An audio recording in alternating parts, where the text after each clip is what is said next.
On January 20th, 1999, 28-year-old John Helbel sat at a table in his trailer home in the small town of North Liberty, Iowa, staring down at a gun. But this was not just any gun.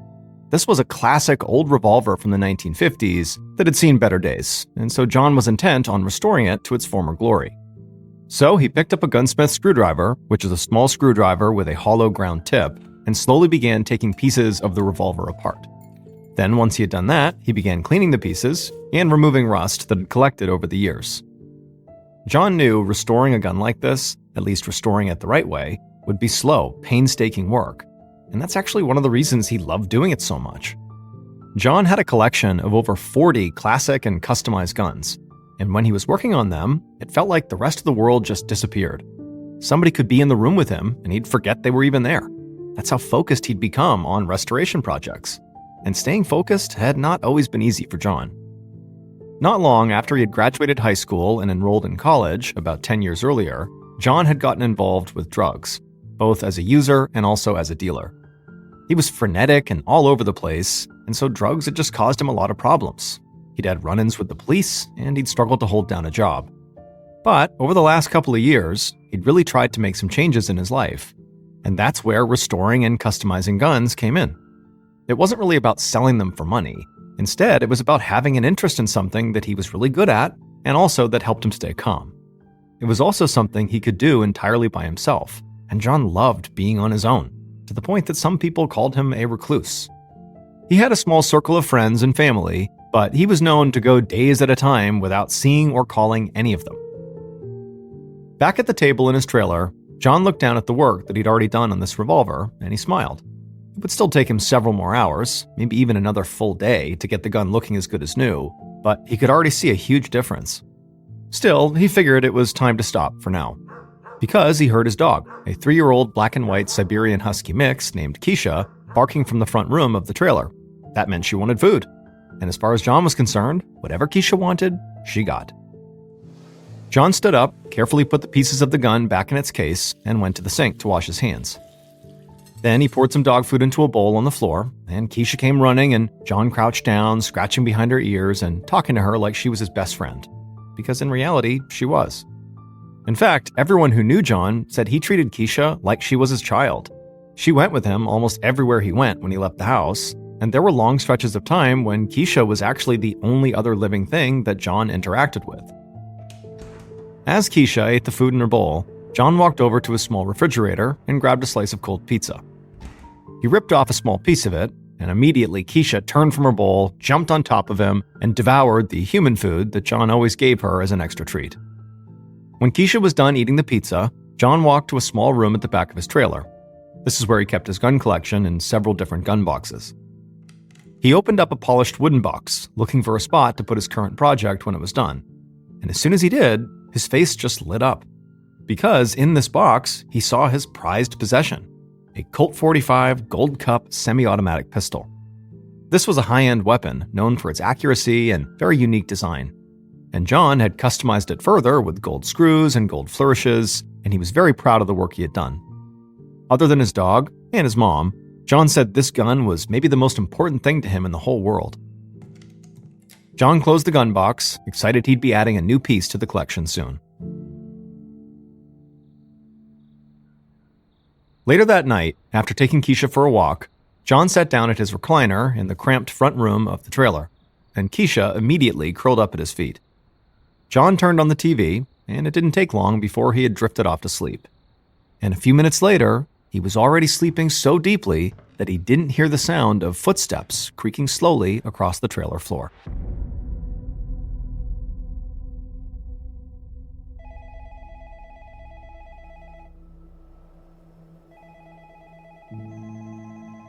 On February 23, 1999, so 34 days after John had fallen asleep watching TV, Detective Douglas Vanoy of the Johnson County Sheriff's Department got a call when he was at his desk. Detective Vanoy heard a woman's voice on the other end, and he could tell right away that she was quite upset. Vanoy asked her how he could help, and the woman told him that she was concerned because she hadn't seen or heard from her son, John Helbel, in over a month. This took Detective Vanoy by surprise. He assumed John's mom was calling to file a missing persons report, but people usually did that when they hadn't heard from a loved one in maybe a few days at the most. So we asked John's mom why she had waited so long to call, and she told him that her son liked keeping to himself. And in fact, it really wasn't unusual for him to go, a week, even 2 at a time, without talking to any of his friends or family.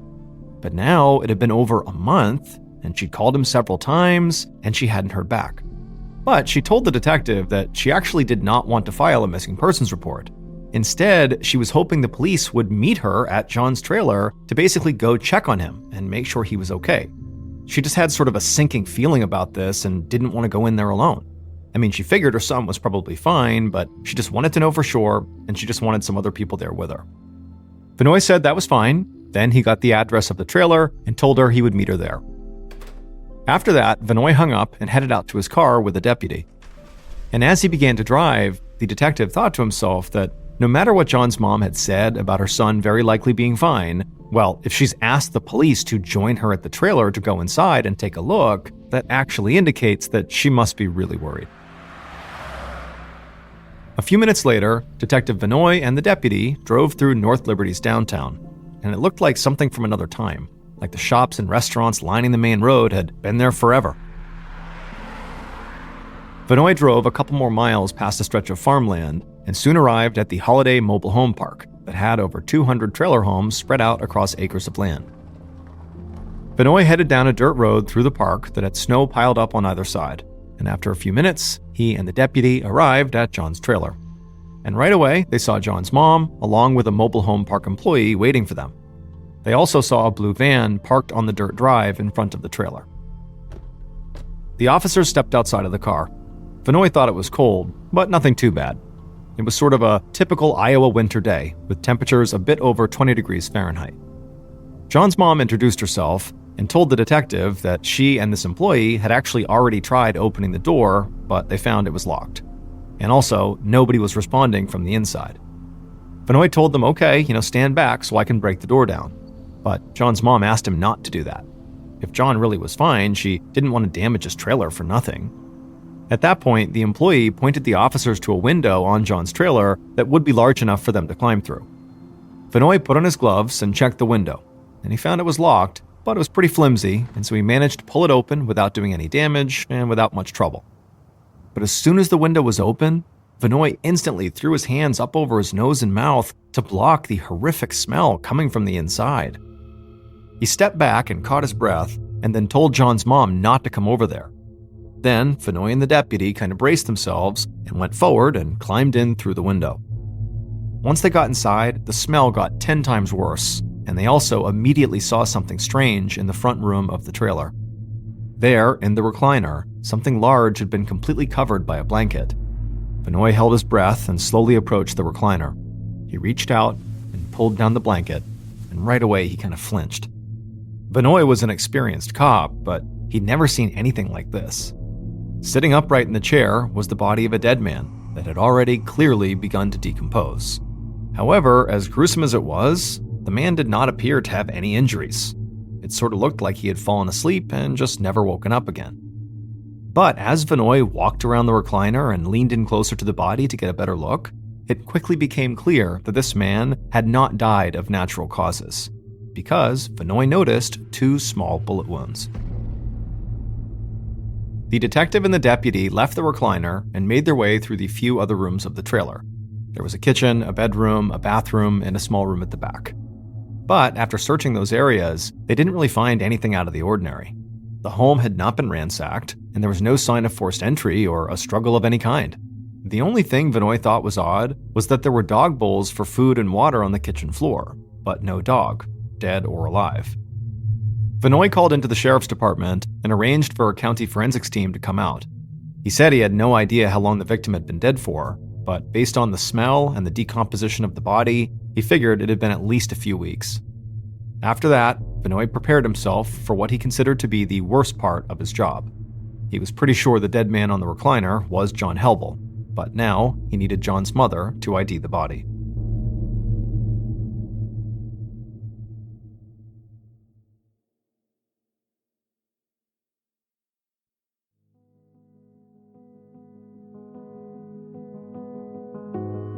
Minutes later, John's mother stood in the trailer, fighting back tears.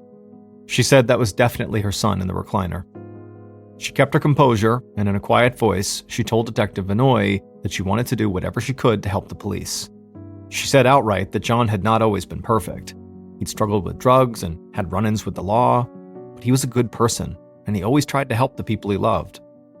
Vinoy told her he would do everything that he could to bring her and her son justice. He also told her that he knew how difficult it was for her to be here in this trailer right now. But he needed to know if there was anything in the trailer that looked sort of out of place to her. And John's mom didn't hesitate. She said John's dog, Keisha, was missing, and that he loved that dog possibly more than anything else in the world. The deputy took notes on Keisha's breed and appearance. Then Detective Vinoy walked with John's mom through the trailer and asked if there was anything else that stood out. John's mom went through the kitchen and into the small back room. And after looking around for a moment, she turned to Vinoy and said something else was off here. Somebody had robbed John of his entire gun collection, which was very valuable. Vinoy asked if there was a chance that John had maybe just sold all of his guns since the last time she had seen him, but John's mom shook her head. She said even if he had sold the collection, there was one gun he would never get rid of, his customized Colt 45 Gold Cup pistol. She told Vinoy that John would sometimes say if anybody wanted that gun, they would have to pry it from his cold, dead hands. Later that day, the county forensics team arrived and began collecting blood samples and fingerprints from the trailer. While that was going on, Detective Vinoy and the deputy searched John's blue van out front, but the only thing they found inside was a dog leash. The detective didn't know if this meant that John had taken Keisha somewhere before he got killed, or if he simply just kept a leash in his van. Then, Vinoy and the deputy made their way around the mobile home park and began speaking to John's closest neighbors. But none of them remembered hearing gunshots or anything out of the ordinary over the past few weeks, and they all basically said the same thing. John was a nice guy, but he mostly kept to himself. And so at this point, Detective Vinoy didn't really have much to go on to start this investigation in earnest. He basically needed to wait for the forensics report or the autopsy to get something concrete. And so while he waited for those things, he just hoped that Keisha would turn up.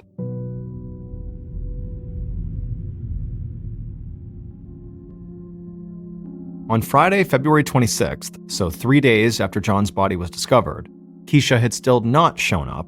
However, Vinoy did now have a copy of the autopsy and the forensics report. Unfortunately, though, neither of them gave him very much to go on.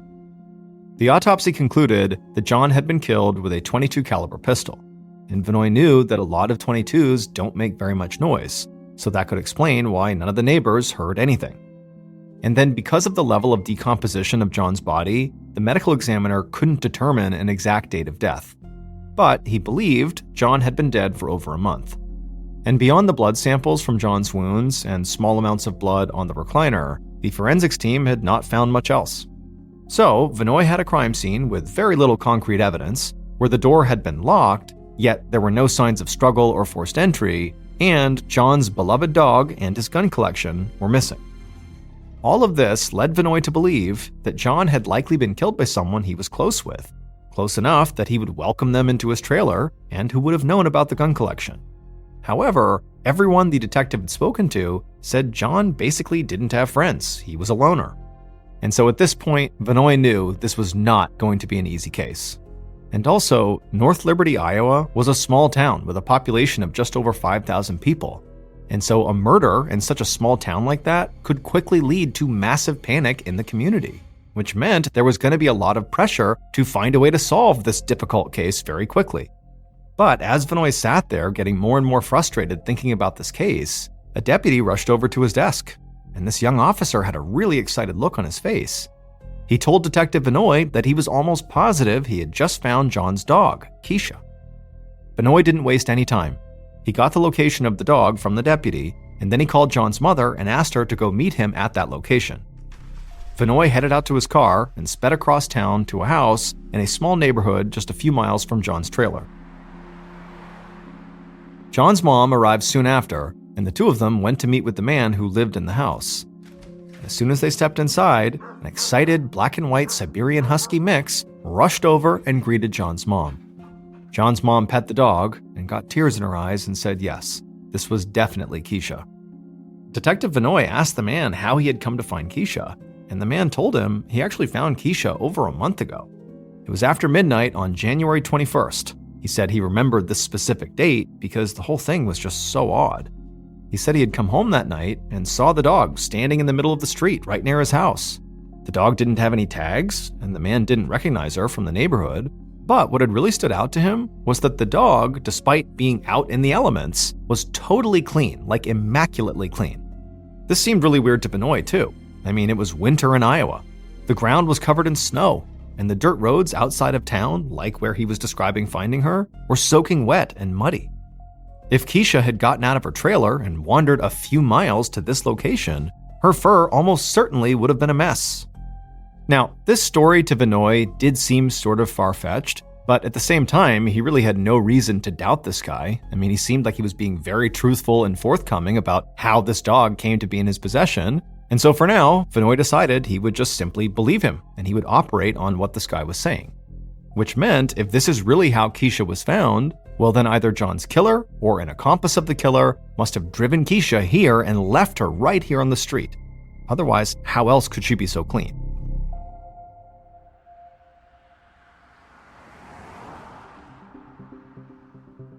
When Vinoy got back to the sheriff's station later that day, he called the crime lab and told them they had located Keisha. He also said he thought the dog had been driven from John's trailer and dumped sometime early on January 21st, so he now believed John had most likely been killed maybe late on the 20th.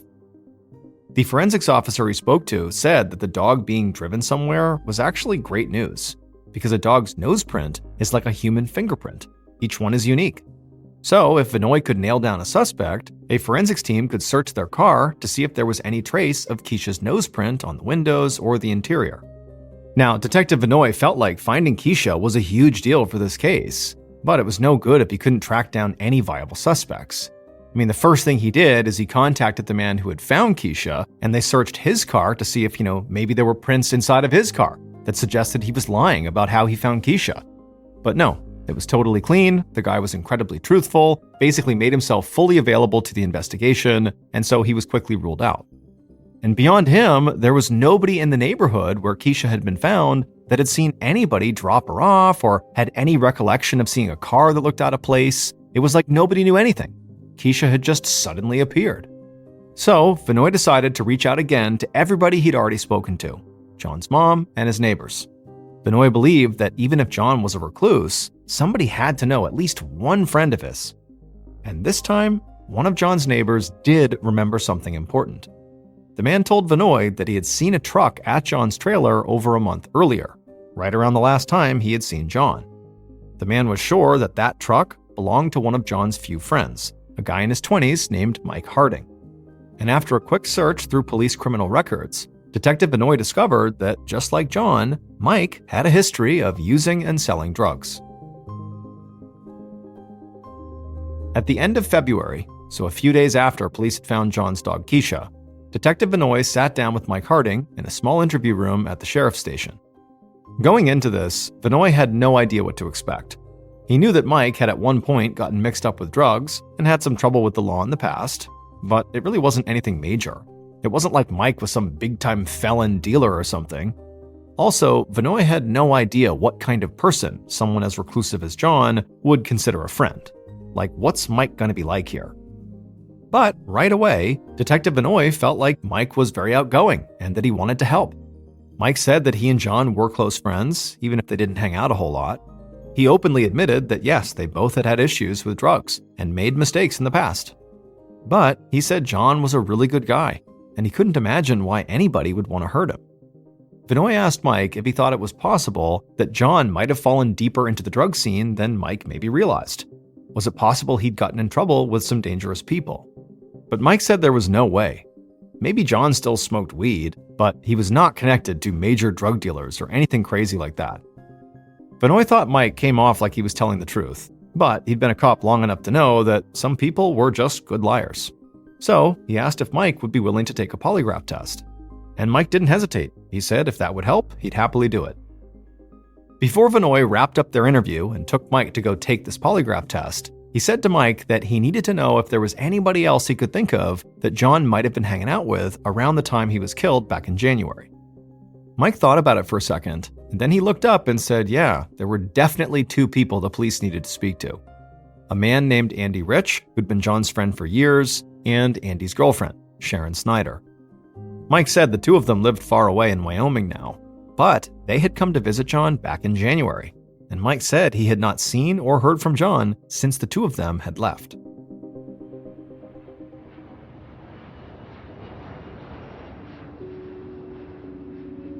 In early March, so just a few days after his interview with Mike, Detective Vinoy left the small town of Northern Liberty, Iowa, and flew about 1,000 miles away to another small town called Graybull, Wyoming. And after meeting with local police there, Vinoy caught a huge break. Local police were already in the process of securing a search warrant for Andy and his girlfriend's residence, connected to an unrelated drug investigation. So after they got that warrant, which was very quick, Vinoy simply accompanied them when they executed the search on the residence. And as soon as the door opened up, Vinoy got a look at Andy and Sharon, and the first thing he noticed was that they seemed a lot older than John. John was 28, and Andy and Sharon appeared to at least be in their 40s. He could also tell that they were totally panicked by the police being there. As the search was going on, Vinoy pulled Andy and Sharon aside and began speaking to them. And during this conversation, Andy would tell Vinoy that, yes, he and Sharon had driven to Iowa back in January, and that he, Andy, had visited John on his own after dropping Sharon off at another friend's house in a nearby town. Andy said that he and his buddy John just hung out for a little while, and then Andy had left, picked up Sharon, and then the two of them had driven back to Wyoming together. Sharon would reiterate the same story. But the whole time they were talking, what Vinoy really noticed about this couple is that they both seemed incredibly nervous. They couldn't stay still, and they kept darting their eyes away from Vinoy, kind of all around the house, like they were looking for something. And when police finished up their search, Vinoy understood why the couple was so freaked out. Because police found inside of their residence a substantial stash of methamphetamine and marijuana. And, more importantly to Vinoy, they also found bullets for a .22 caliber pistol, the same caliber gun used to murder John. The local police began to deal with the drugs they had found. They also bagged up those bullets so they could run some more tests on them to determine if they were the same kind of .22 caliber rounds that had killed John. Detective Vinoy did not have enough evidence yet to try to extradite Andy and Sharon back to Iowa, but he now considered the couple his primary suspects. And just as the police were finishing up inside of the house, a forensics tech came inside and called to Vinoy to come outside and look at something. Vinoy followed the tech outside to Andy and Sharon's car that was parked right out in front, and the tech led him to one of the back windows and pointed to a faint smudge. Vinoy asked what he was looking at, and the tech said that this smudge was clearly a dog's nose print. Vinoy got excited. As strange as it seemed, he felt like this dog's nose print could be the piece of evidence that would solve this case. It could be Keisha's nose print. The tech said he would pull the print and test it to see if it really was Keisha's. And Vinoy felt positive that if the prints were a match, he could prove that either Andy, Sharon, or both of them had driven Keisha on the night of the murder and dropped her off where she was found. And Vinoy was sure whoever had driven Keisha on that night had also killed John.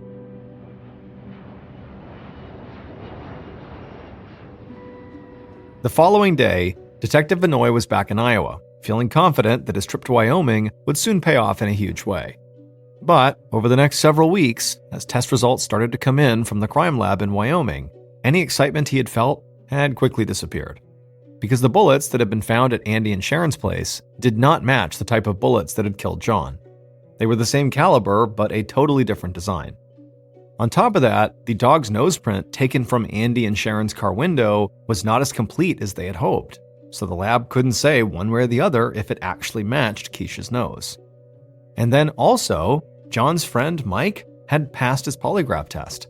Vinoy knew polygraphs were by no means 100% accurate, but all of a sudden, it was like Vinoy was back to having no clear-cut evidence that pointed to anyone.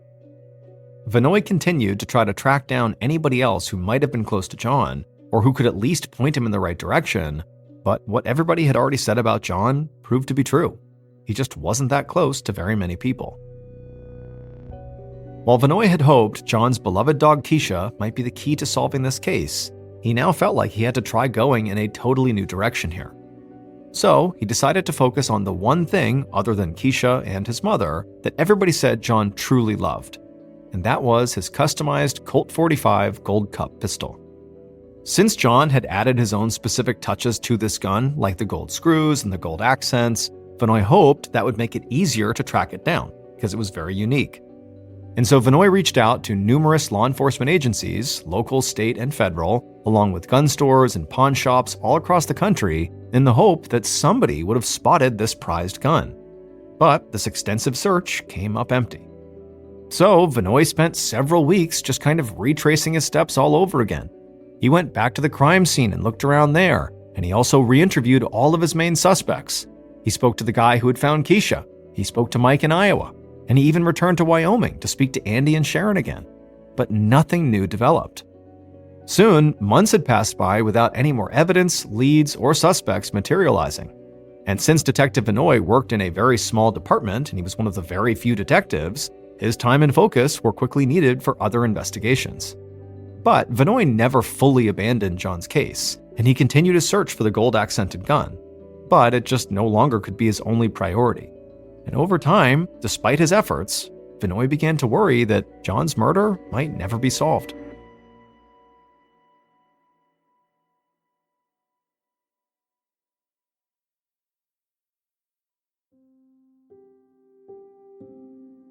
Fast forward to late December of 2000, almost 2 years after John's murder. Detective Vinoy sat at his desk working a totally different case. Then Vinoy's phone rang. And when he answered, he heard another detective from another city on the line. At first, Vinoy didn't think much of this. Detectives from different jurisdictions often helped each other if they had cases that might be connected. But as this detective spoke, Vinoy almost couldn't believe what he was hearing. Because the other detective said he had just busted somebody for illegally selling guns, and this gun trafficker over the course of their interview had brought up pretty adamantly that they knew about this missing gold Colt 45 gun.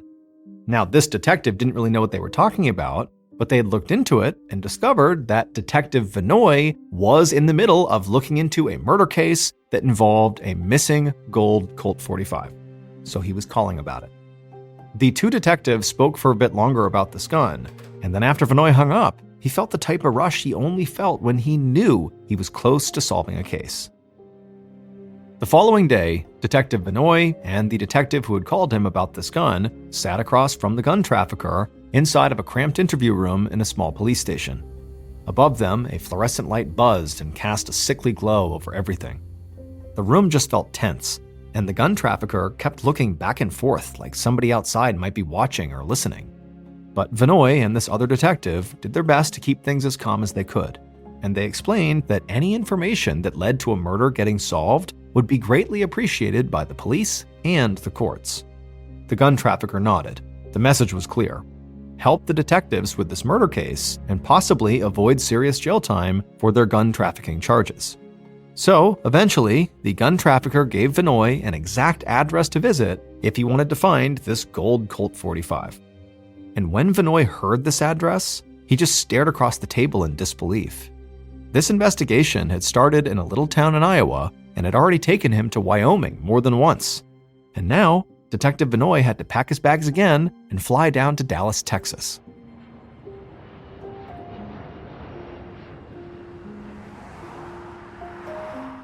A few days later, Vinoy and several members of the Dallas Police Department went to the address Vinoy had gotten from the gun trafficker. And there, they met with the man who had supposedly purchased this gold Colt 45 gun. The man was cooperative, but he quickly told them that he actually didn't have the gun anymore. He said he had sold it months ago and had no idea where it was now.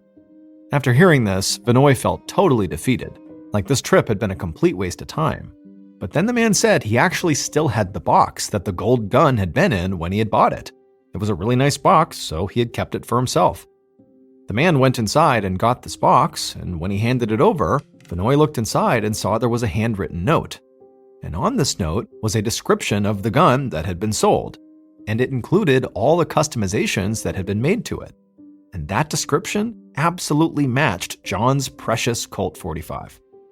Vinoy thought maybe he could use a handwriting expert to try to prove John had written this note and that the gun that had been sold to this man in Texas was in fact John's gun, But in truth, Vinoy had really hoped that there would be something more definitive here in Texas to connect this gun sale directly to John's killer, whoever it was. And as Vinoy was starting to lose hope that any evidence would come from this trip, he decided to look inside of a small ammunition box that was inside of the actual gun box. And at first, once he looked inside of the small ammo box, it didn't look like there was anything useful inside, just some bullets that may or may not have been used for John's customized gun. But before Vinoy closed the ammunition box, something caught the light, and he stared at it for a second. He waved over another officer, and the two of them just looked at this strange small object in the bottom corner of this small ammo box. Eventually, Vinoy reached in and just lifted up the small ammo box and held it up to the sun to kind of illuminate it with the light. And when he did, he felt like he had just hit a massive jackpot. Because, with this light coming through the box, he could clearly see there was a long strand of white hair tucked inside of this box. And Vinoy felt very confident this hair belonged to a dog. With help from Dallas police, Detective Vinoy collected this piece of hair from the ammunition box and shipped it directly to a woman in California who was one of the few veterinary forensic experts in the country. Using this sample, she was able to run a series of tests, and she determined there was a strong chance that the hair that was found was from the same type of Siberian Husky mix as John's dog, Keisha. As far as Vinoy was concerned, there was no way this was just a big coincidence. So after getting those results, he was sure that whoever had sold the gun to the man in Dallas was the same person who had dropped off Keisha in the neighborhood where she had been found. And armed with this new evidence, Detective Vinoy and his team tracked down the person who had sold the gun in Texas. And after 2 years, they finally knew who had killed John. Based on the dog hair tests, evidence found at the crime scene, and interviews conducted throughout the investigation, the following is a reconstruction of what police believe happened to John Helble on the night he was killed, January 20th, 1999.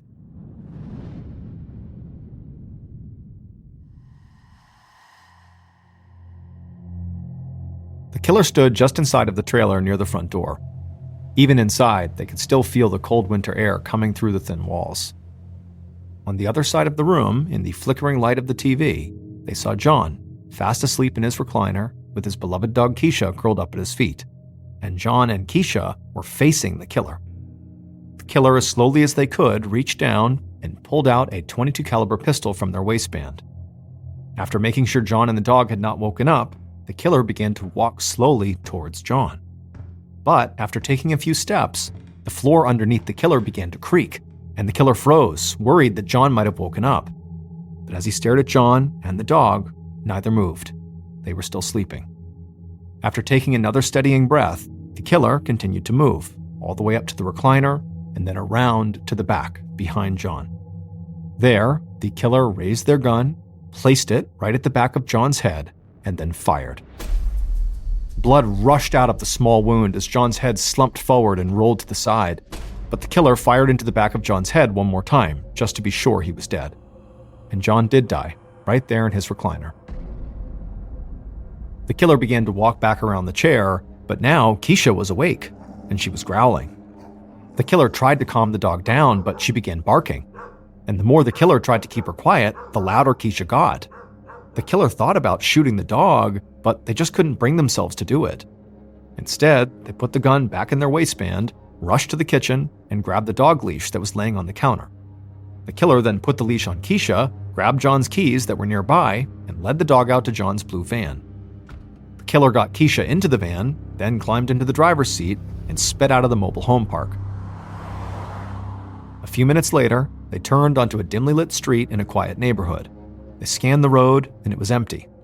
So the killer climbed out, opened the passenger door, took off Keisha's leash, and led her out into the street. As soon as she was out of the van, the killer got right back in and sped back to John's. Once they got there, the killer rushed inside and dropped the keys on the counter. Then they grabbed a blanket on the floor in the front room and used it to completely cover John's body. Then they turned off the TV. After that, they made their way into the back room and picked up all the boxes that held John's gun collection and carried them all out to their own car. Finally, they ran back into the trailer, locked the door from the inside, and then rushed out, closing the door behind them. The killer got into their car, drove a few miles, picked up their girlfriend, and then began the 1,000-mile drive back to Wyoming.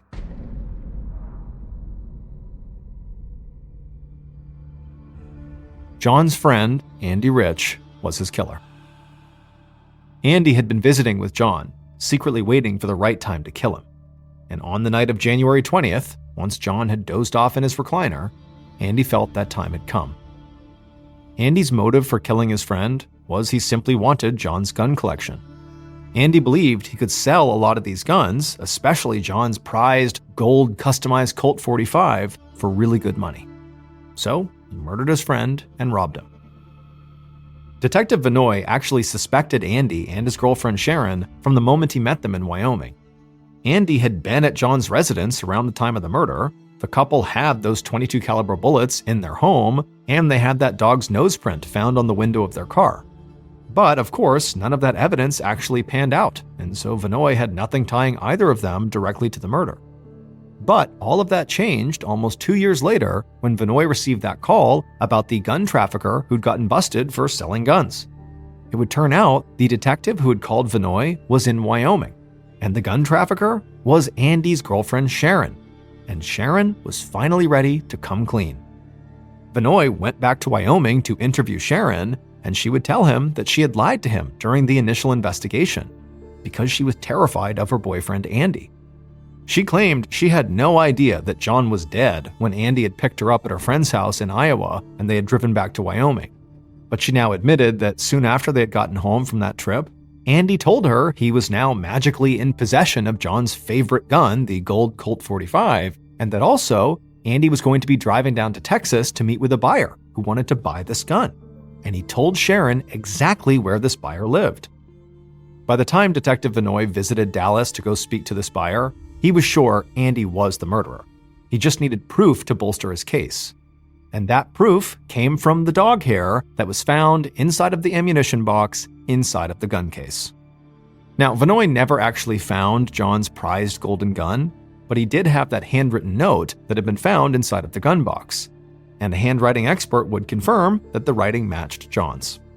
And so, with Sharon's story and the evidence Vinoy found in Texas, he went back to Wyoming and he confronted Andy. And Andy eventually confessed to the murder, simply saying, "I shot John and took his guns." The weapons charges against Sharon got dropped, and she was only given probation for the drugs found inside of her home. Sharon said she was glad that Andy left Keisha alive, but she never actually understood why he'd done it. She said he'd hated that dog, but for some reason, he just couldn't bring himself to harm her. And so it was that decision that ultimately connected him to the murder. After his confession, Andy took a plea deal and was sentenced to 35 years in prison. He was released on parole in 2020.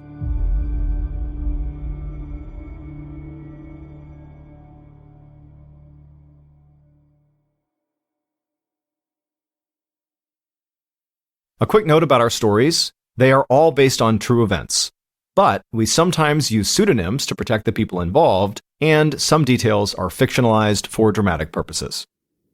Just before 8 a.m. on the morning of September 25, 1944, a police officer patrolled Day Street in Lower Manhattan in New York City. He passed the usual morning bustle, factory workers leaving the subway, telephone operators on their way to the nearby telephone and telegraph building, a food truck unloading vegetables at a dingy corner market, and someone begging for change outside an abandoned warehouse.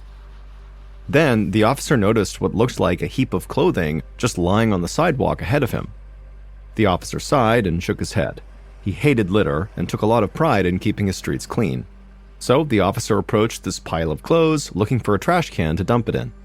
But as he got closer, the officer realized this pile of clothes was actually an elderly man in a shabby overcoat. He was doubled over and clutching his stomach. The officer felt annoyed as the smell of stale alcohol and body odor rose from the old man's coat. He figured this man was just drunk after a long night out. So the officer bent down and shook the man's shoulder, asking if he was okay. Then, without warning, the old man turned over and vomited onto the sidewalk. The officer jumped back to avoid getting puke on his shoes. This old man was clearly very drunk and so could not be left on the streets alone. The officer had no choice but to arrest him for public intoxication. But as the officer reached for his handcuffs, he stopped because he noticed something very odd about this old man. His nose, lips, ears, and fingers were all as blue as the sky above. It was so strange that it took a moment for the officer to register what he was even seeing. Then, between this guy's blue skin, the glazed-over look on his face, and the vomit on the sidewalk, it clicked. This was not public intoxication, this was a medical emergency. So the officer ran to a payphone and called dispatch and requested an ambulance. Luckily, there was an emergency room close by at Beekman Downtown Hospital.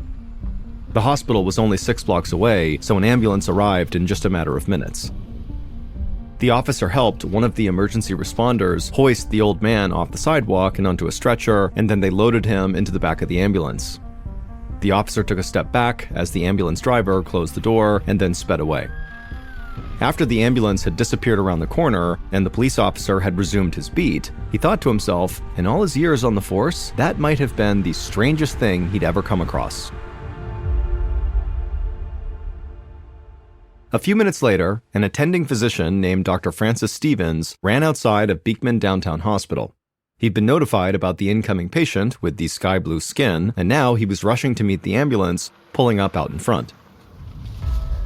Dr. Stevens helped the ambulance driver pull out a stretcher, and then using it, they carried the old man inside. The driver explained that although the old man had been awake when he was loaded into the ambulance, he had lost consciousness during the short drive to the hospital. Dr. Stevens nodded, guessing that his new patient had likely passed out from shock. He could tell from the man's skin color alone that his heart must not be pumping enough blood through his body, which meant he was at risk of a heart attack. As they transferred the old man from his stretcher to an actual hospital bed, Dr. Stevens saw that nearly half of this man's body had turned blue. Dr. Stevens jumped into action. They only had minutes to supply the old man's body with oxygen and then get his heart to pump it through his bloodstream. Without immediate treatment, this man would die. Dr. Stevens figured that the old man must have ingested something that made him this sick, so he raced to pump the man's stomach until he was sure it was empty. This meant that whatever had made him sick hopefully would not be able to do any more damage. The doctor then strapped an oxygen mask over the old man's face to increase the oxygen in his blood and then gave him stimulants to help his heart pump more efficiently. After this, there was nothing to do but wait.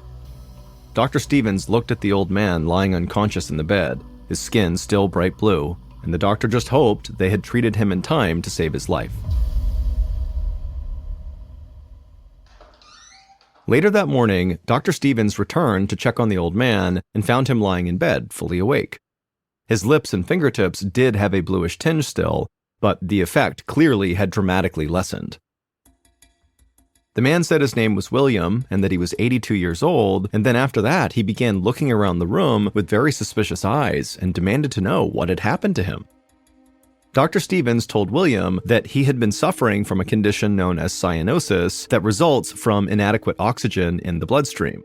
Cyanosis is known for causing people's skin to turn blue. It was a rare condition, and they weren't sure why William had gotten it. Although Dr. Stevens could assure William that for the time being, the best treatment available was just to rest. This answer did not seem to satisfy William because his next question was, well, when do I get to go home? But before Dr. Stevens could answer him, the doors of the emergency room burst open and another unconscious man was carried into the waiting room. Dr. Stevens rushed from William's side to help this new patient. As the man was laid onto a bed, Dr. Stevens stopped and just stared at him with a look of surprise on his face.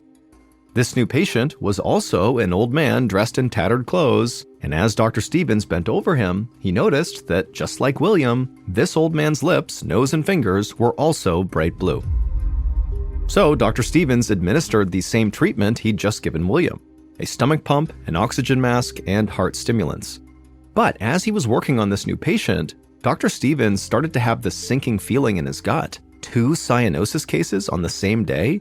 What was that about? He knew that in rare cases, cyanosis was a symptom of carbon monoxide poisoning. He worried that there might be a gas leak in a nearby building, and in a neighborhood as crowded as Lower Manhattan, that could be disastrous. Dr. Stevens was able to stabilize this new patient's condition, but the doctor didn't have a moment to rest. Almost immediately after the second patient was stable, he heard another ambulance pull up out front, and seconds later, 3 more people were carried in. And from across the room, Dr. Stevens could already see that all 3 of them were elderly, run-down men, and they were all bright blue. Now, Beekman Downtown Hospital had a total of 5 cyanosis patients. Dr. Stevens and his staff worked through the entire morning to save these 3 new blue patients, and then just before lunch, 2 more blue men were carried in, and 10 minutes later, another 2. Dr. Stevens was totally confused. Something in the city had to be making all these men sick, but it just was not clear what it was. By noon, there were 9 ragged elderly men who had blue skin who were laid out in the hospital's beds. Dr. Stevens and his staff ran from bed to bed, administering treatment until all 9 men were totally stabilized and their skin was slowly turning back to its normal color. It was only then that Dr. Stevens had a moment to step back and actually go look at the men's admission papers. These documents revealed that all of the men had been found on sidewalks or in condemned buildings all around the neighborhood. Dr. Stevens didn't know what to make of this, but the fact that the men were coming from different places meant that a single gas leak probably could not have made them all sick. But if it wasn't gas poisoning, what was making these men turn blue? Dr. Stevens worried it could be some kind of airborne illness or virus, and so even though Dr. Stevens did not really know what was going on, he knew it was now time to report this outbreak to the Department of Health. About an hour later, a field epidemiologist with the New York Department of Health named Dr. Ottavio Pelletieri walked through the doors of Beekman Downtown Hospital.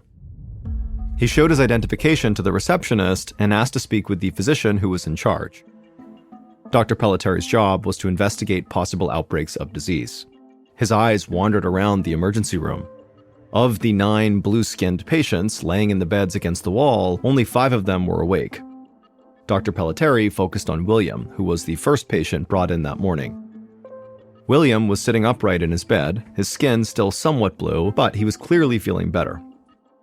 Dr. Pelletieri walked over and introduced himself. He asked William about his morning.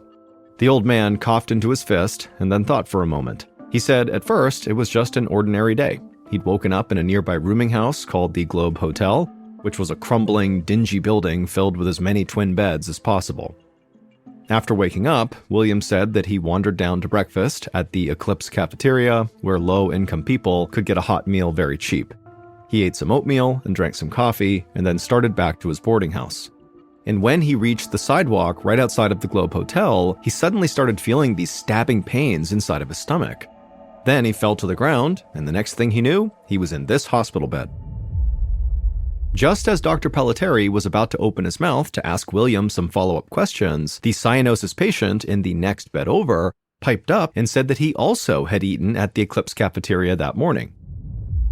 Dr. Pelletieri raised his eyebrows. He stepped away from William's bed and asked the 5 conscious patients if they'd also eaten at Eclipse that morning. And all of them nodded yes, they had. Dr. Pelletieri now knew where to start his investigation. Something obviously was wrong at the Eclipse cafeteria. The question was whether there was a carbon monoxide leak there or if something else in the restaurant had made these men sick. It could be food poisoning, though Dr. Pelletieri thought this was unlikely since the symptoms of food poisoning usually take at least 12 hours to manifest, and these men had passed out from pain and shock within just minutes of leaving the Eclipse cafeteria. Dr. Pelletieri then thought of something else that could have caused this quick and sudden illness. He took another sweeping look at the 5 conscious men in front of him and told them he had one more question. He promised they would not be in trouble, but he just had to know whether any of them had used a drug such as heroin that morning. There was a pause as the men stared back at him, but then all of them shook their heads no, and then told Dr. Pelletieri that they were actually drinkers, not drug users. They were all so serious that Dr. Pelletieri immediately believed them. Just then, a nurse walked up behind Dr. Pelletieri and tapped him on the shoulder. She pointed across the room to Dr. Stevens, the ER doctor, who was striding toward him. Dr. Pelletieri gave Dr. Stevens a nod and met him halfway across the room, extending a handshake. After the men shook hands, Dr. Pelletieri explained that he would need blood samples from all 9 patients. They'd be sent to the city toxicologist for overnight testing. Dr. Stevens nodded and agreed to help. For the next 10 minutes, the two of them moved from patient to patient, collecting small vials of blood and labeling them carefully. By the time they were done, all but one of the cyanosis patients were awake. The only one who remained asleep was a man named John Marshall. He was laid out in the bed closest to the wall, fully unconscious, skin still pale blue. Dr. Pelletieri looked John up and down before labeling his blood and placing it in a small box with the other samples. It was clear to Dr. Pelletieri that whatever had made these men sick, John must have gotten the worst of it. Dr. Pelletieri grabbed his briefcase full of samples and then left the emergency room. He dropped the samples at his office for testing and then head straight to the Eclipse cafeteria. If he could figure out what had happened, there might still be time to save John's life.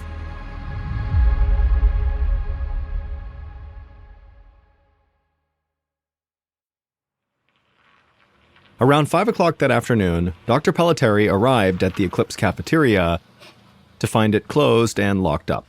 But the lights were on inside, so the doctor knocked on the dingy glass door.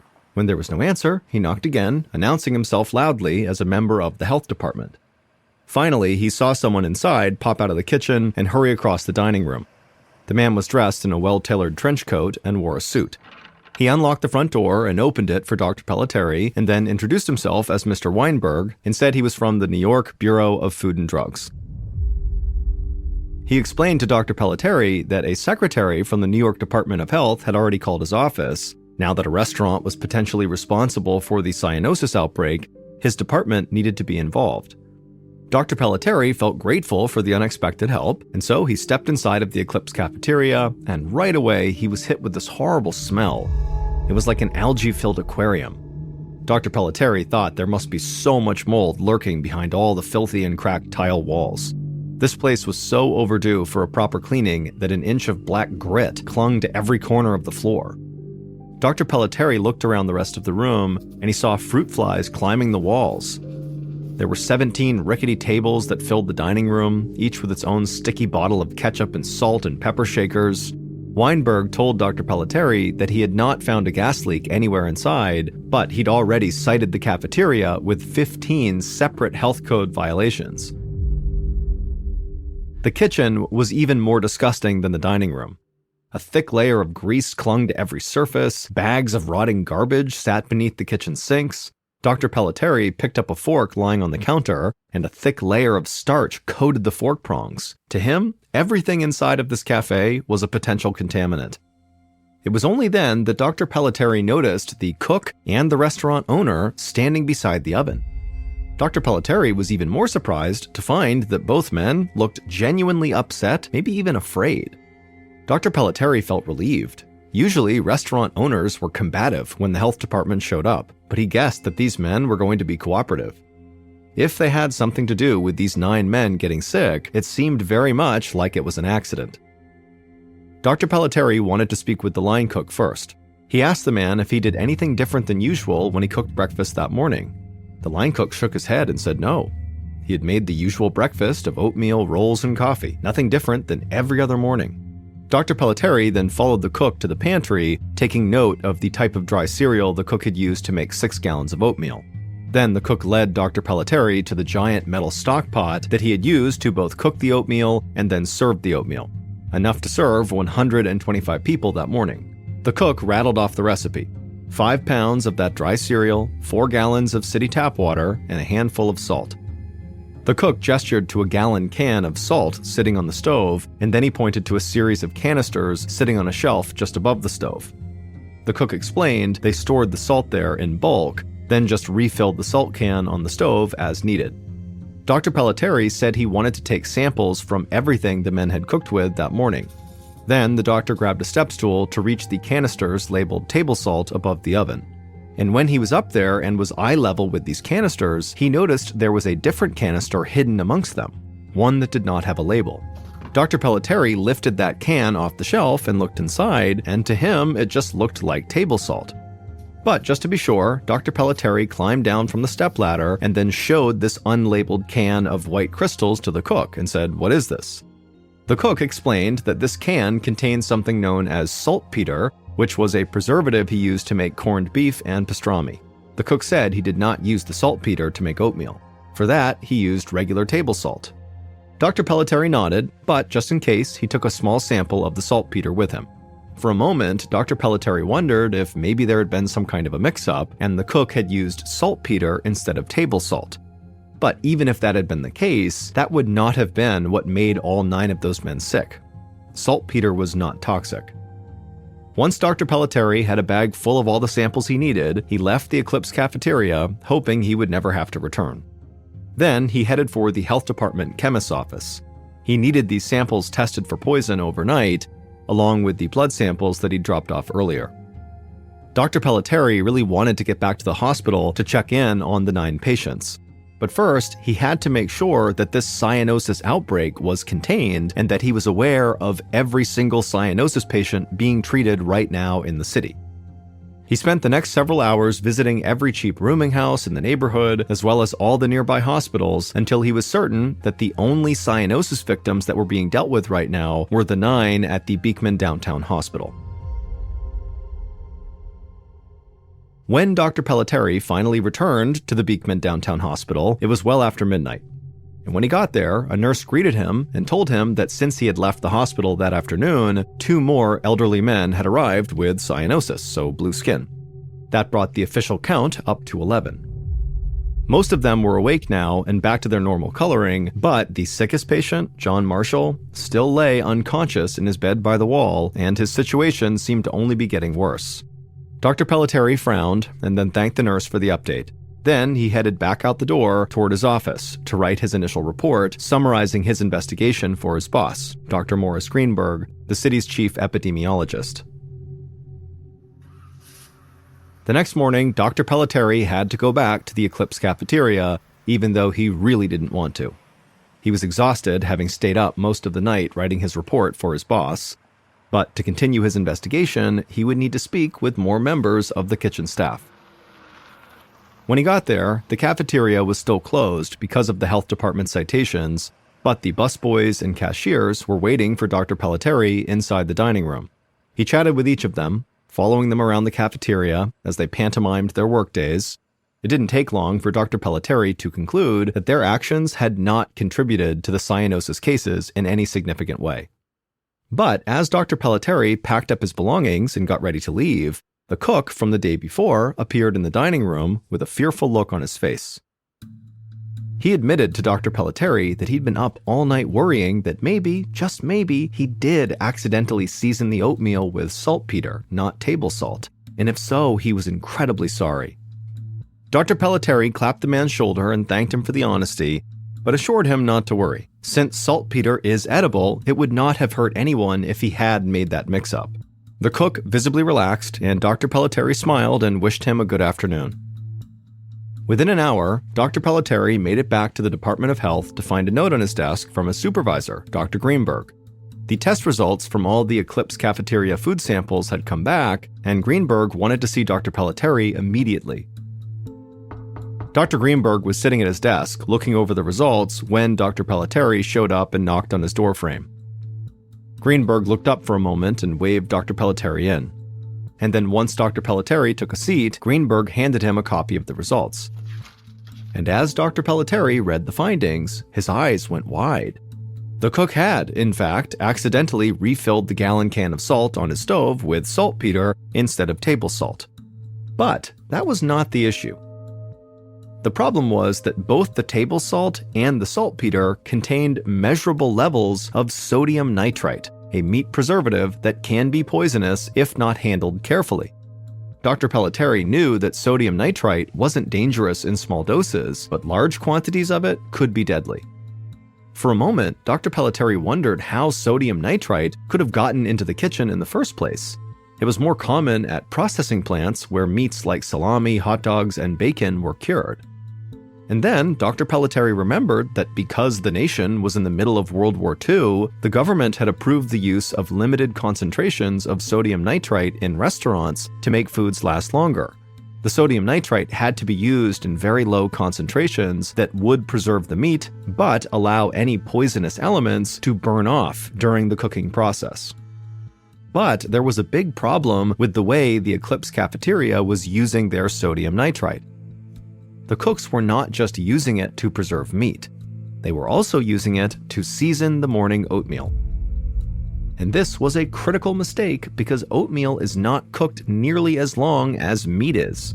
During the longer meat cooking process, the toxins in sodium nitrite evaporate.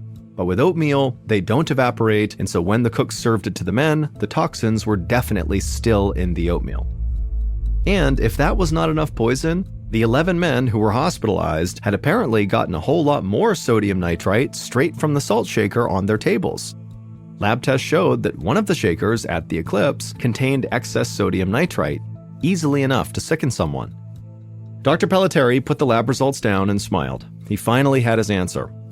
He would tell the restaurant about the mix-up right away, and as for the 11 blue men at the hospital, they were unlikely to suffer any long-term health problems from what had happened to them. Dr. Pelletieri thanked Dr. Greenberg, then got up to go spread the good news. That evening, Dr. Pelletieri stopped by the Beekman downtown emergency room on his way home. When he arrived, he learned that 10 of the 11 blue men had been released with a clean bill of health. When he called Dr. Greenberg to let him know, Greenberg said it was nothing short of a miracle. All of the survivors were self-proclaimed alcoholics, and alcoholics often crave salt. He was sure that all of them added salt liberally to their food, unwittingly putting their lives in danger.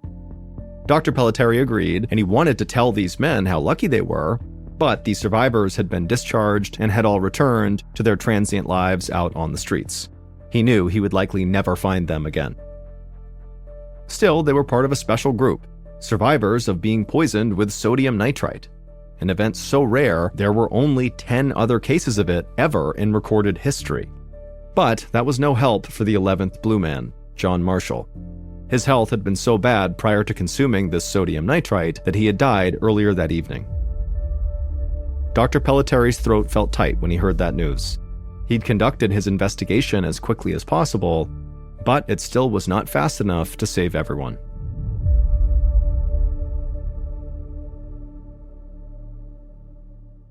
On a snowy morning in 1972, 22-year-old Sotria Kritsonis sat at her bus stop in Seattle, Washington, adjusting her knit cap against the cold.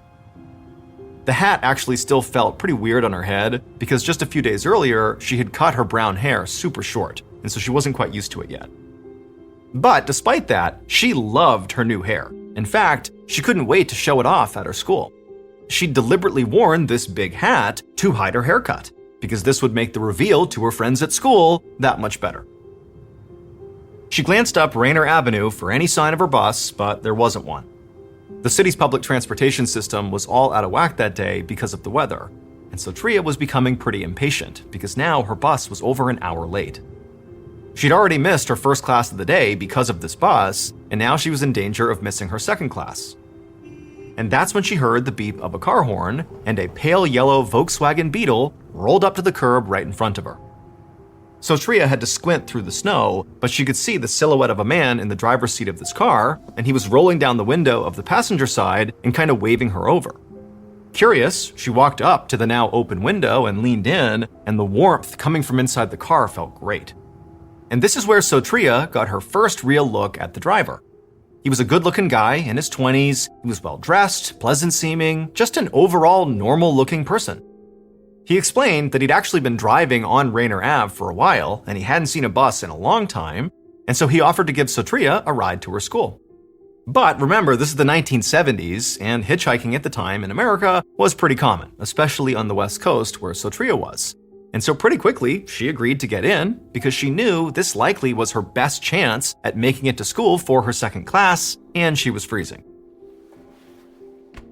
After the man pulled back onto Rainer Avenue, Sotria sat back in the seat, enjoying the warm air blasting out of the vents. And as she did, she looked out her window at the familiar route passing by. Sotria was about to apologize to this guy for making him drive so far out of his way when she heard him turn on his blinker. He was preparing to turn right. And this struck Sotria as odd because as she had explained to him back on the curb, her school was a straight shot down Rainer Ave. There was no need to turn, so what was he doing? Sotria looked over at the man, expecting him to explain why they were taking this sudden detour, but the man just stared straight ahead. And then a moment later, she heard the blinker turned on again, and she looked up, and saw they were about to merge onto Interstate 5 southbound, which was definitely not the way to Sotria's school. And now Sotria felt a pang of fear. She opened her mouth to tell this guy he was going the wrong way, but he cut her off. And he looked at her and he said, "You know, it's a terrible idea to take a ride from a stranger." The man kept on talking as he merged onto the highway, but Sotria was not listening at all. Instead, she was fixated on what he was doing with his right hand. His left hand was on the wheel, but with his right hand, he was fishing for something underneath his seat. And so Sotria's mind began to race. Without taking her eyes off of this man and what he was doing, she traced with her hand and felt for the door handle, but she couldn't feel it. And then she turned and realized there was no door handle. It had been removed. Just then, the man stopped rummaging around underneath his seat. Whatever he was looking for, he had found it. The man sat partway up and looked at Sotria with his hand still hidden behind one of his legs and a determined but emotionless expression on his face. At this point, Sotria felt her heart hammering so hard in her chest that she was worried she might pass out from terror. All she could think about was, what is he hiding behind his leg? What was underneath his seat? But then something strange happened. The man's face changed from determined and almost cruel to confused. Sotria watched as his eyes darted up to the top of her head. The man told Sotria to take off her hat, and with trembling hands, she did as she was instructed, although she had no idea why he was asking. And when the hat was off her head, the man looked shocked, and he dropped whatever it was he had found back under his seat, and Sotria heard it land with a heavy metallic thud, but she couldn't see it. There was a long, tense silence, and then when the man finally spoke, he just said, "Why did you cut your hair?" The man immediately got off the highway and drove fast to Sotria's school. When they got there, he opened up the door for her and told Sotria to get out and said she was lucky. Then he drove away.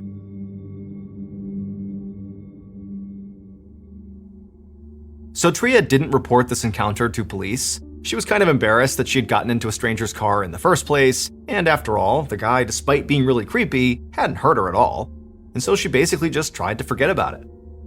But a few years later, in 1975, Sotria was watching TV when she saw a familiar face come onto the screen. It was the man who had given her a ride, being led into a courtroom in handcuffs. Sotria dropped everything and turned up the volume, and what she heard made her numb with horror. Because the newscaster was saying that this man who had given her a ride was a suspected serial killer accused of murdering dozens of young women who he would lure into his pale yellow Volkswagen Beetle and then bludgeon them to death with a crowbar or tire iron. And he had a very specific type when it came to identifying his victims. They were young women who all had long brown hair. And this man's name was Ted Bundy.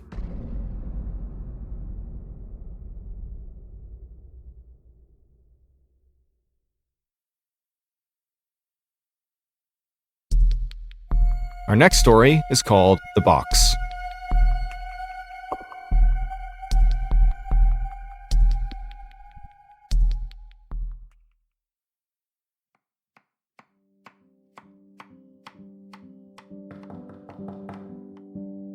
Late one afternoon in April of 2019, a middle-aged woman named Mary was cutting up some vegetables in her kitchen in northern Spain when she heard a knock on her front door.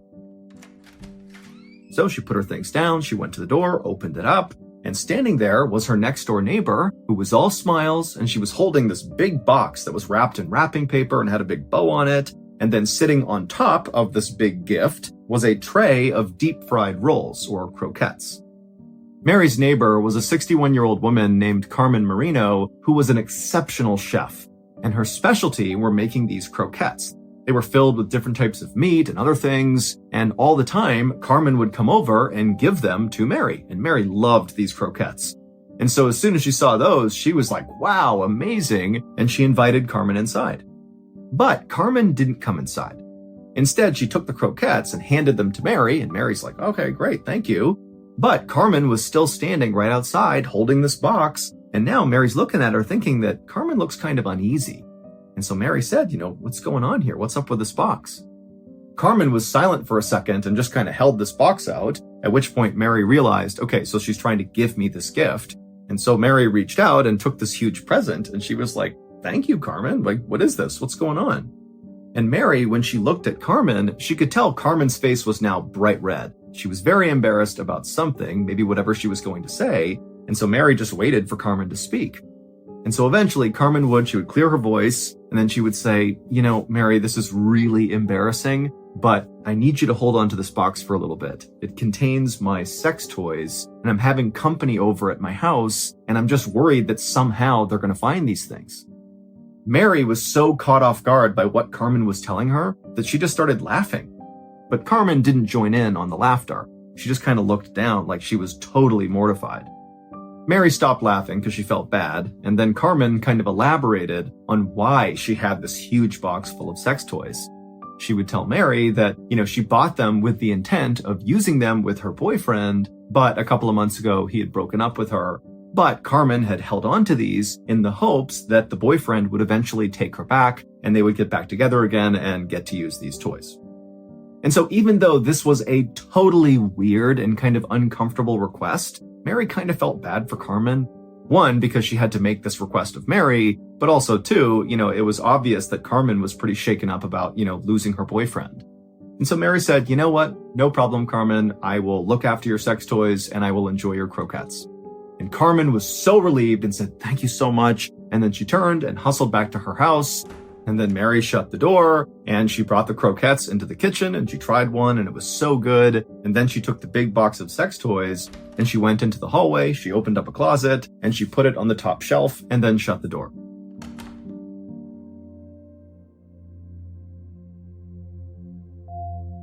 Over the next couple of days, Mary expected Carmen to come back over and reclaim her box of sex toys. But Carmen didn't.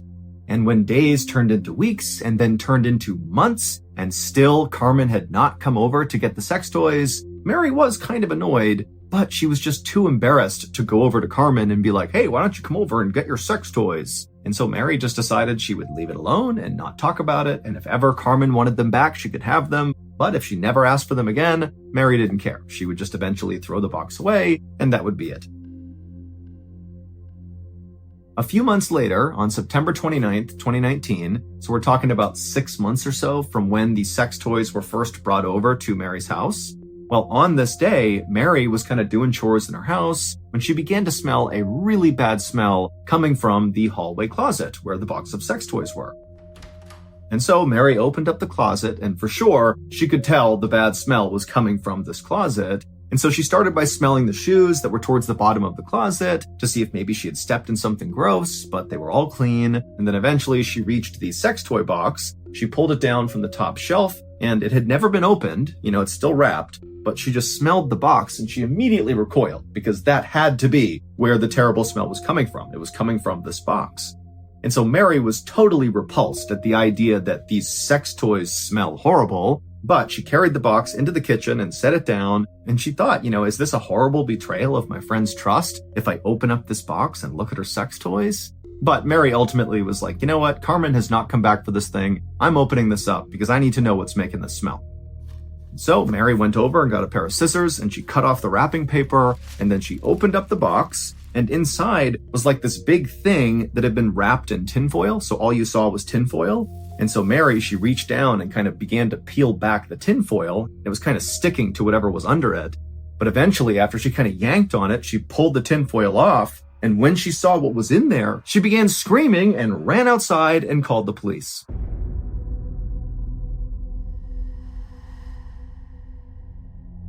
It would turn out Mary's neighbor, Carmen, who owned the box of sex toys, well, her boyfriend didn't just break up with her a couple of months before she brought the sex toys over. No, her boyfriend, who was a 67-year-old man named Jesus Baranda, he went missing around the time that supposedly Carmen and her boyfriend broke up. And so naturally, Jesus's family began looking for Jesus, and when they couldn't find him, they called the police. And eventually the police called Carmen and said, "Hey, you were dating Jesus around the time he went missing. We're going to need to come to your house and search it." And when Carmen heard that, she knew she had a big problem.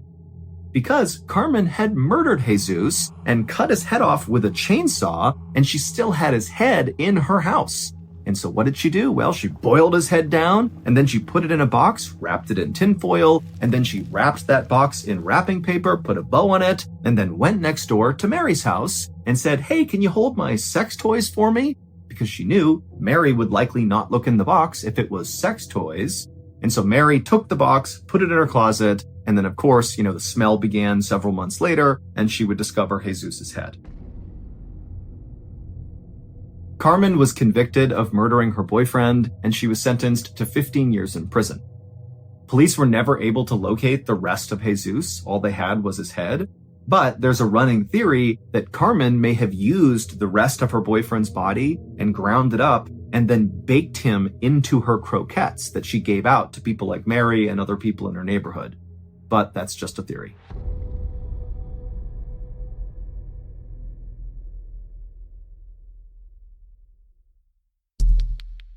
The next and final story of today's episode is called What's That Smell?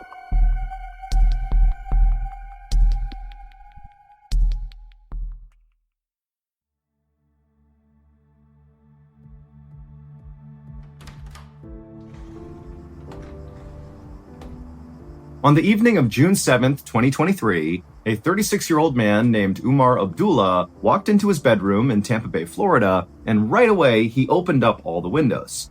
Now, keep in mind, Tampa Bay, Florida is really hot. And so by doing this, he was letting in all this really hot air, but Umar did not care. He just wanted whatever was inside of his apartment out. Umar, along with his wife Samira and their 10-month-old daughter, had just gotten back to their apartment after a trip to Ohio, and the second they walked inside, they had smelled this weird smell. And it was something they had never smelled before. This was not like rotten food or anything like that. This was like a chemical smell. But even that wasn't a good description. It was like a cross between chemicals and maybe paint. And so at first, Umar and Samira just walked around their apartment, predominantly in the kitchen, looking for things that could be leaking, in the fridge or in cupboards or whatever, but they couldn't find anything that seemed like it could be the cause of the smell. And it was around this point when they were totally stumped that Umar and Samira remembered that their apartment building was extremely well taken care of. Like, repairs were done immediately and all the time in every single unit, and the fact that they had been away in Ohio had been known to their apartment manager, and so they thought, maybe while they were gone, maybe somebody had come in here and maybe touched up some paint or made some repairs or something, even though it seemed a bit weird that they hadn't been informed beforehand that, painting or repairs were going to take place in their apartment, but ultimately that's what they chalked it up to. And so it was at this point that Umar and Samira walked all around the apartment, opening up all the windows, and Samira also lit a candle as well, and pretty soon that weird smell disappeared, and both the parents just kind of forgot about it. And so Umar grabbed all their luggage from their trip and began unpacking it into the drawers and putting toiletries away, and at the same time, Samira put their baby in a high chair in the kitchen, and then Samira began preparing dinner. And a few minutes later, as Umar was still putting things away, he heard Samira calling from the kitchen to, "Hey, come out here for a second." And so Umar stopped what he was doing, he went into the kitchen, and he looked at Samira, and she was looking very concerned down at their daughter. And their daughter was in her high chair, and her dinner was right in front of her, but she wasn't eating. And their daughter seemed really fussy. And normally, their daughter was such a get-along kid who never fussed, who always ate her food, and so this seemed really out of character. And so both parents kind of stared at the daughter for a second, and then Umar was like, "You know what? All the windows are still open, and it's getting pretty hot in here. Maybe the baby's just fussy about the heat." And so Samira agreed that could totally be it, and so the parents went around the apartment, closing down all the windows, allowing the air conditioning to kick back on and cool the apartment down. But about an hour later, after the apartment had cooled back down, the baby was still very fussy. And at this point, Umar and Samira were trying to put the baby to bed, and they were really struggling with that. And also, in addition to the baby obviously not feeling very well, Umar and Samira both began to complain that they had headaches. And so at this point, the parents assumed that, all of this, the baby's behavior and now our headaches must be tied to just the travel we just went through, and we just need a day to recover here. And so they kind of rushed their baby through her bedtime routine and eventually got her down. And then Umar and Samira took some ibuprofen to help with their headaches. And then they too climbed in bed and drifted off to sleep, hoping that when they woke up, everybody would feel better again. But the next morning, nobody was better. In fact, everybody was doing worse. Umar's headache had now gotten much stronger, and Samira, she still had a headache, but also was very lethargic, and the baby was still very fussy. And over the next few days, their symptoms continued to get worse and worse. Umar's headache went from really bad to pretty much blinding, like he couldn't do anything else but think about his headache. And Samira basically had to lay down all day. It was like no matter how much she slept, she had zero energy, and their poor baby just continued to cry and fuss all the time, and even began to vomit. And so it seemed pretty obvious by this point, after a few days, that the three of them must have caught some sort of bug while they were traveling, that this was not just jet lag, that they actually had some sort of illness. But the parents were convinced that, they could just kind of rough it out, and eventually, after a couple of days, they would get better. But on the morning of June 14th, so this is now a week after coming back home from their trip, not only were all their symptoms still really bad, but on this particular morning, things took a dark turn. That morning, when Umar went to his daughter's bedroom, he's still dealing with this horrible headache, he makes his way into the bedroom, and he goes down to pick his daughter up from her crib, and as he's reaching down to grab her, he freezes. Because on the bed, on the pillow right behind the baby, is all the baby's hair. The baby had clearly lost huge chunks of her hair. And so Umar at this point forgot about his headache and yelled for Samira, and even though she's super lethargic, she could tell this is an emergency, so she got up and made her way into the bedroom, and she looked down too and saw all the hair, and she reached down and scooped the baby up, and she turned the baby over, and sure enough, there was a huge bald spot on the back of their baby's head. But Umar and Samira, they said to each other right away that, wait a minute, I know this is scary, but it is actually a thing that newborn babies sometimes do lose their hair. But when they went online and looked at the age range of when that's kind of a common thing to happen, it was pretty obvious that their baby, being 10 months old, was a little bit too old for losing her hair to be considered a normal thing. And so Umar and Samira sat there and continued Googling, what could this be? My 10-month-old baby is losing her hair. And there were lots of explanations ranging from, ringworm to some severe infection to some rare genetic disorder. And all of it was kind of terrifying. And also none of it really lined up with what they were seeing with their daughter. And so the parents were like, you know what? Clearly, we don't know what this is. We've all been sick for a week. We have to bring our baby to the doctor. And so as Samira got on the phone and called the baby's doctor, Umar hopped in the shower to get ready to go to the doctor. And as soon as he began shampooing his hair, he noticed clumps of his hair were falling out. And so all of a sudden, it dawned on him that whatever's going on with his baby is going on with him, and very likely going on with his wife too. And it was at this point too that Umar remembered that strange smell when they first walked into their apartment after coming back from their trip. Now, they had opened up all the windows and lit candles, and, the smell had kind of dissipated, and then they had shut the windows again, and they hadn't smelled it again. And so Umar began thinking, wait a minute, maybe we've just gone nose blind to the smell, and maybe there's some sort of contamination in the air. Maybe there's a gas leak or something worse than that. And so as soon as Umar got out of the shower and told his wife about how he lost hair and kind of his theory that maybe there was some contamination in their apartment, Umar called his landlord and explained, the whole situation. And the landlord would tell Umar right off the top that, during the time they were in Ohio, nobody went inside their apartment. So there's no fresh paint in there, no maintenance was done. So whatever you smelled was not from us. And then the landlord said to Umar that, as scary as it sounds, it's possible that you might have like a gas leak inside of your apartment, or maybe you have a freon leak from your air conditioning system, or maybe there's toxic mold. But whatever it is, we're going to get people in there, we're going to find the issue and solve it.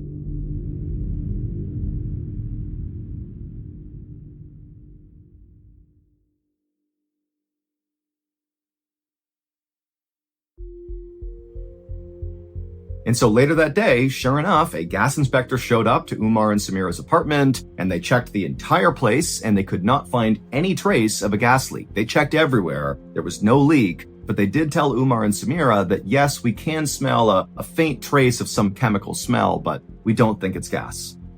And then after the gas inspector left, the landlord went out and found a mold inspector who came into Umar and Samira's apartment. They looked everywhere and could not find any mold. Then the landlord brought in a plumber to check the hot water heater, but no issues with that. Then the landlord brought an HVAC company in, and they checked the air conditioning units, and there was no leak. And so finally, after the landlord had kind of run out of ideas for who to bring over to check the apartment, because again, by this point, nobody had found anything wrong with the apartment, Umar just said, you know what? I'm going to call the fire department.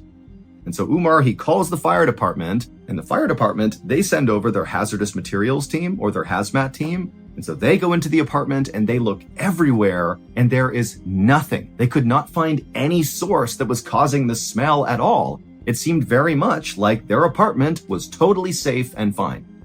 But by this point, it's now been 2 weeks since Umar, Samira, and their baby had come back from that trip, and they still felt totally horrible. Umar still had his headaches, he was still losing his hair, Samira had begun losing her hair as well, she still had her headaches, she still felt lethargic, and their baby was still losing her hair, and she still was fussy and miserable. And all three of them now had developed this weird shortness of breath, where they'd just be walking through the apartment, and suddenly it was like they couldn't even breathe. And so now they've had all these people who can't find anything wrong with their apartment, they'd gone to their doctors, and the doctors had no idea what was wrong with them. And so it was kind of like they had no idea what to do, but clearly this crisis was only getting worse and worse and worse. And so Umar felt like he had no more options. He couldn't leave his apartment, he couldn't afford to do that, and so they were just stuck in this place that seemed toxic. But all that would change on June 25th, so 2.5 weeks after they came home from that trip, because on this day, Umar discovered something about that chemical smell they caught right when they came back in after the trip. You know, the smell that all the people that had come into the apartment had sort of noticed but couldn't identify. On June 25th, Umar figured something out about that smell. And so on this day, Umar was in his apartment feeling completely miserable, as was his wife and his daughter who were in the bedroom. But at some point, Umar suddenly caught a whiff of that weird chemical smell. And as soon as he smelled it, he sort of began to cough, and he was about to call his landlord and be like, "Hey, I smelled it again." But he decided on this day, instead of calling anybody else, he was going to run an experiment of his own. And so instead of trying to get away from the smell, Umar began smelling in the air as deep as he could to try to kind of figure out where the smell was coming from.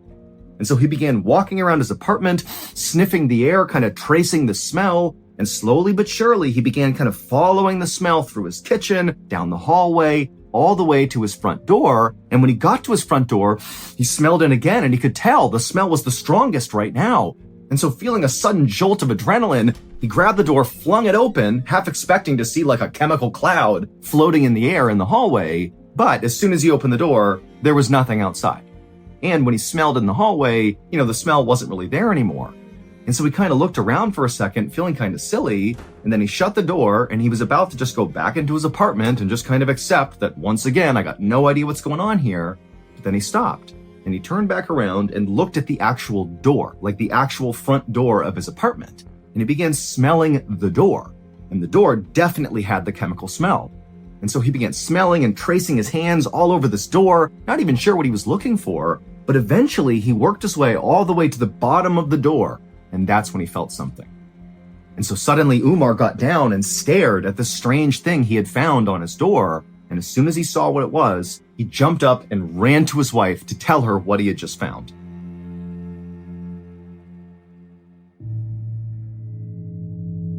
After talking with his wife about this thing, they came up with a plan. Late that night, Umar waited until the entire apartment complex seemed really quiet, and then as quietly as he could, he opened up that front door, he stepped out into the hallway, and then he made his way over to the big fake plant that stood at the end of this hallway that was kind of right outside, kind of adjacent to his door, and he hid something in the plant, and then Umar went back into his apartment and he shut the door. And on June 27th, so 2 days later, the moment Umar and Samira had been waiting for finally arrived. At around 5:30 p.m. that evening, suddenly that chemical smell began to emanate through the apartment, and their baby began coughing so badly she began vomiting. And so as Samira was tending to their baby, Umar very quietly opened up his front door, looked in the hallway, didn't see anyone, and he rushed over to that plant, and he took the thing he had hidden a couple of days before, and he went back into his apartment, shut the door, and went into his office. And when Umar came out of that office a little while later, Samira was waiting and she was looking at him, and as Umar came out, it was like he was totally ashen-faced, he looked completely shocked, and he could barely speak. And Samira said, "What's going on? What did you learn?" And Umar said, "We have to get out of here right now. Get the baby. We have to leave right now. We're going to the hospital."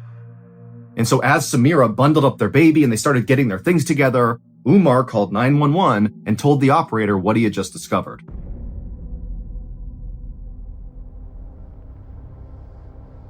The strange thing Umar had discovered on his front door 2 days earlier on June 25th was a weird crack at the very base of his door where you could basically see from inside of his apartment out into the hallway.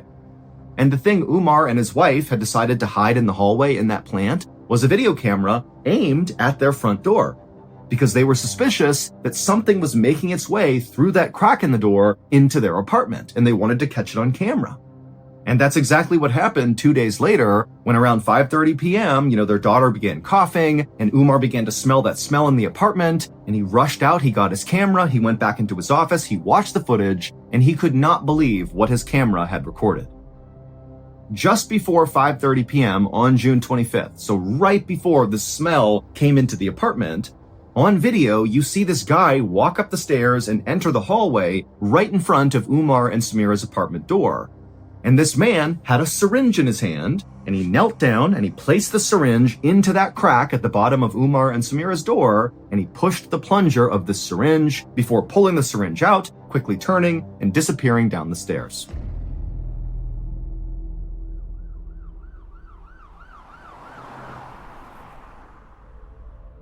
And so as Umar and Samira and their baby rushed to the hospital after discovering this video and after calling 911 to tell police what they saw on this video, the police rushed to Umar and Samira's apartment complex. Not to go to Umar and Samira's apartment though, instead to go to the apartment right below Umar and Samira. The man who rented that apartment right below them was a 36-year-old named Zuming Lee. He was a married father of two who was working on his PhD in chemistry from the University of South Florida, and Umar and Samira thought of him as being a really nice guy. He was very quiet, he kept to himself, he even gave them a gift after their daughter was born. But on this evening, when the police arrived at Zuming's apartment and knocked on the door, when Zuming opened it up, he was immediately arrested. It would turn out, despite Zuming giving Umar and Samira that gift after their baby was born, well, that was the end of him liking Umar and Samira. Because as soon as they came home with their baby, Zuming became obsessed with how noisy their baby was.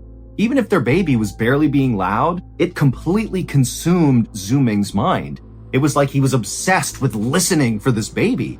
And then suddenly it wasn't just the baby that annoyed him, it was even the slightest noise he heard above him coming from Umar and Samira's apartment that totally sent him into a rage.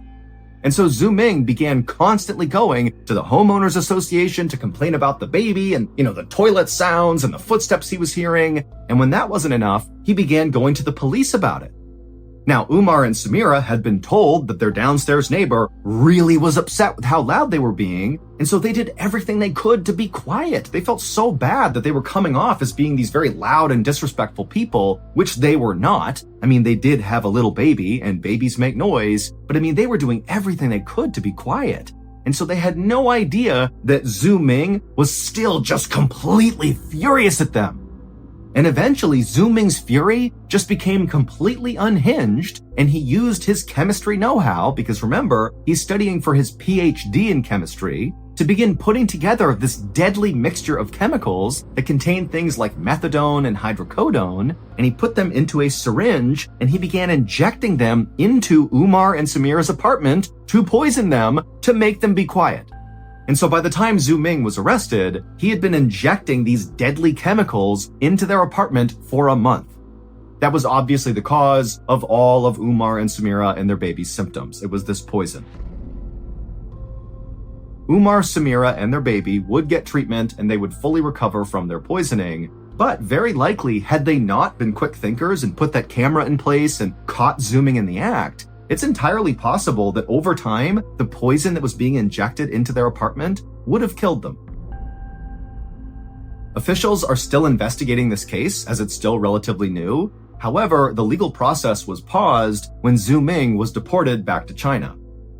Zuming has not been convicted of any crime, and the criminal case remains open, and if Zuming ever were to step foot on US soil, he would be arrested immediately.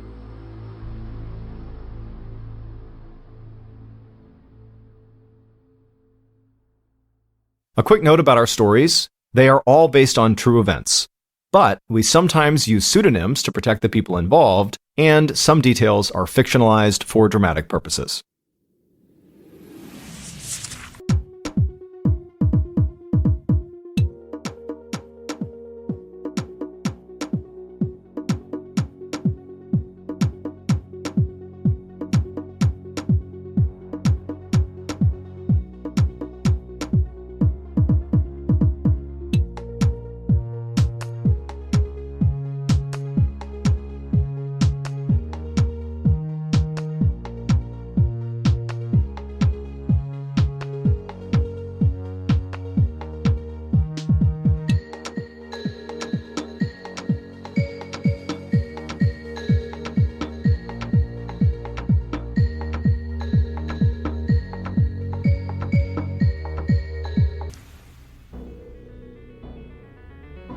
Thank you for listening to the Mr. Ballin podcast. If you enjoyed today's stories and you're looking for more bone-chilling content, be sure to check out all of our studio's podcasts. There's this one, of course, the Mr. Ballin podcast, and there's Mr. Ballen's Medical Mysteries, Bedtime Stories, Wartime Stories, Run Fool, Redacted, and Late Nights with Nexpo. All you have to do is search for Ballin Studios wherever you get your podcasts. To watch hundreds more stories just like this one, head over to our YouTube channel, which is just called Mr. Ballin. So that's going to do it. I really appreciate your support. Until next time, see ya.